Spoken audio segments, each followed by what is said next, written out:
He's the opinionated Ottawa icon. Wake Up with Rob Snow returns on City News 1011. Well, it's great to welcome back Peter Fraser, certified financial planner with Credential Key Trade Securities. Good morning. Good morning to you, Rob.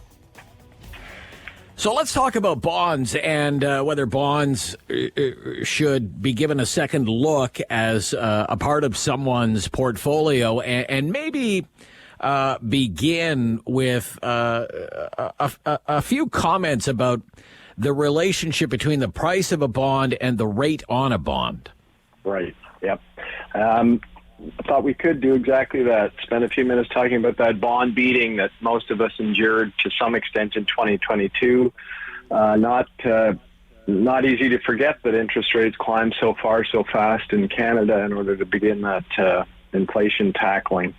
And of course, the story left most of us with a bruise or two. Central bank rates in Canada went from 0.25% to 4.5% in just 13 months or so.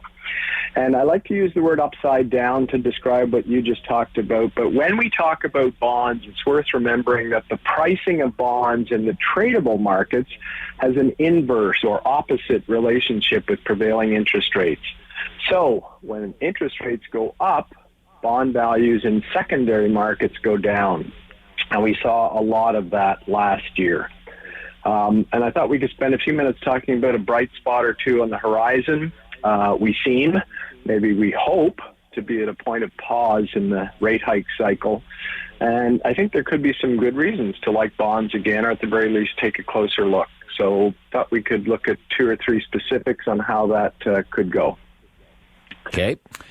All right. Why don't you begin? So a couple of bond basics that may restore their vital role and put a bit of luster back on that area of a well-structured financial plan. But number one, I always remind people that bonds of any kind are a fixed income instrument. That is, they're like an IOU, and they represent a loan made by an investor to a borrower. And the borrower is often a corporation or a government. And I say all that to say that these are typically considered high-quality bonds. And that's what we're talking about here. And it's important to remember that bonds in a well-structured plan are a premium investment position. So safe, but not sexy.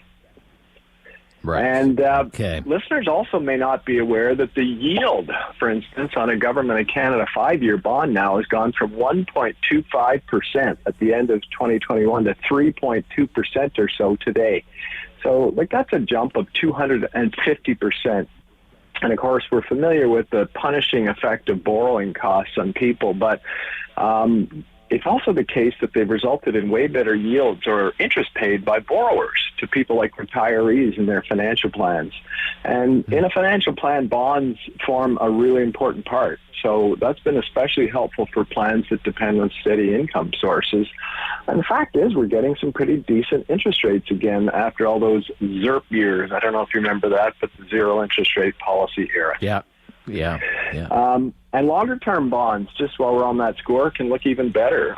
There's some yields around that are in the 5 to 6% range right now. And let us not forget that both stocks and bonds took a beating last year. So from a keep things simple perspective, a bond yielding 5 or 6% just means that the recovery we hope to see on our stocks could have a little less work to do with bonds putting their shoulder to the wheel.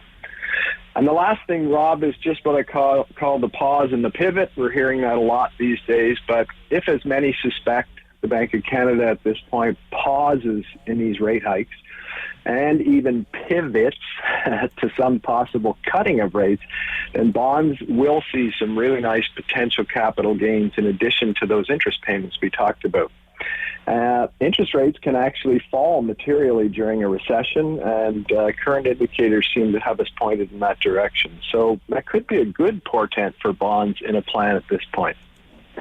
Okay. And I've said all that just to say that I think there are good reasons to be optimistic and to expect improved things in this key area. Bonds are actually, I think, preparing a return to their really vital role in meeting important investment objectives, but those are also what's required in a well-structured financial plan.